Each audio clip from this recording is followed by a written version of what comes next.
சண்டையே போடக்கூடாது வீட்டில். அதை உணர்த்துற ஒரு குட்டி கதை தான் இது, கேளுங்க. பெரும் பணக்காரரான ஒரு வியாபாரியின் வீட்டில் செல்வத்துக்கு பஞ்சமே இல்லை. எல்லா செல்வமும் அவர் வீட்டில் கொட்டி கிடந்தது. ஒரு நாள் அந்த வியாபாரியின் கனவில் தோன்றிய மகாலட்சுமி, பக்தனே, நீயும் உன் முன்னோர்களும் செய்துள்ள புண்ணியங்களின் காரணமாகவே இதுவரை நான் உன் வீட்டிலே தங்கியிருந்தேன். நீ செய்த புண்ணியம் அனைத்தும் தற்போது தீர்ந்துவிட்டது. எனவே இன்னும் ஓரிரு நாட்களில் உன் வீட்டை விட்டு வெளியேற உள்ளேன். அதற்கு முன் உனக்கு ஏதாவது வரம் வேண்டுமென்றால் கேட்டு பெற்றுக்கொள். ஆனால் என்னை இங்கேயே தங்கியிருக்க கேட்கக்கூடாது என்றாள் மகாலட்சுமி. மறுநாள் பொழுது விடிந்தது. வியாபாரி வீட்டில் உள்ள அனைவரையுமே அழைத்து கனவில் நடந்தவற்றை கூறினார். மகாலட்சுமியிடம் என்ன வரம் கேட்கலாம் என்று அவர் தம் குடும்பத்தினரிடம் ஆலோசனை கேட்டார். ஒவ்வொருவரும் ஒவ்வொரு விதமான ஆலோசனை கூறினர். ஆனால் அவர்கள் அனைவருமே ஒரே கருத்தையே வெளிப்படுத்தினர். நவரத்தினங்களை வரமாக கேளுங்கள், ஏராளமான பொற்குவியலை கேளுங்கள், நிறைய உணவுப் பொருட்களை கேளுங்கள், மாட மாளிகை பலவற்றை கேளுங்கள் என்று அடுக்கிக் கொண்டே போனார்கள்.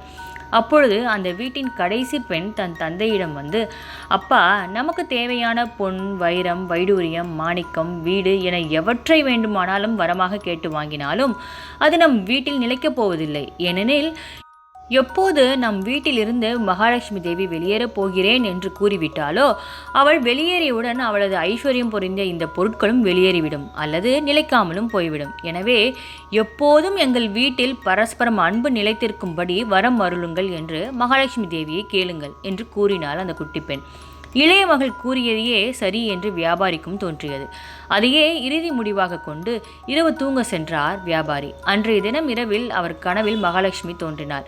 அவளிடம், அன்னையே, எங்கள் குடும்பத்தில் உள்ளவர்களிடம் எப்போதும் பரஸ்பர அன்பு நிலைத்திருக்க வேண்டும். இதுவே நான் உன்னிடம் கேட்கும் வரம் என்று கேட்டார்.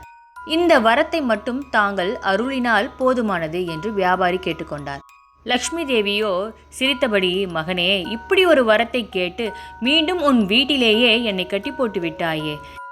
எந்த குடும்பத்தில் ஒருவருக்கொருவர் பரஸ்பரம் அன்பு செலுத்தி வாழ்கிறார்களோ, எந்த குடும்பத்தில் சண்டை சச்சரவுகள் இல்லையோ, அந்த வீட்டில் நிச்சயமாக நான் இருந்தே தீருவேன் என்று முடிவு செய்துள்ளேன். எனவே நீ கேட்ட இந்த வரத்தால் மீண்டும் நான் உன் வீட்டிலேயே தங்கி இருந்து விடுகிறேன் என்று கூறி அங்கே தங்கிவிட்டாள்.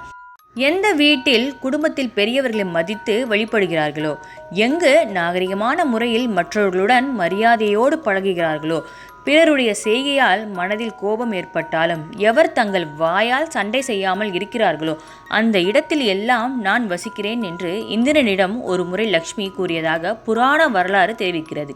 ஆகையால் லக்ஷ்மி கடாஷ்டம் பெற விரும்பியவர்கள் சண்டை போடுவதை தவிருங்கள். எல்லோரும் நல்ல சுகங்களும் பெற்று நலமுடன் வளமுடன் வாழ வாழ்த்துகிறேன். வாழ்க வளமுடன்.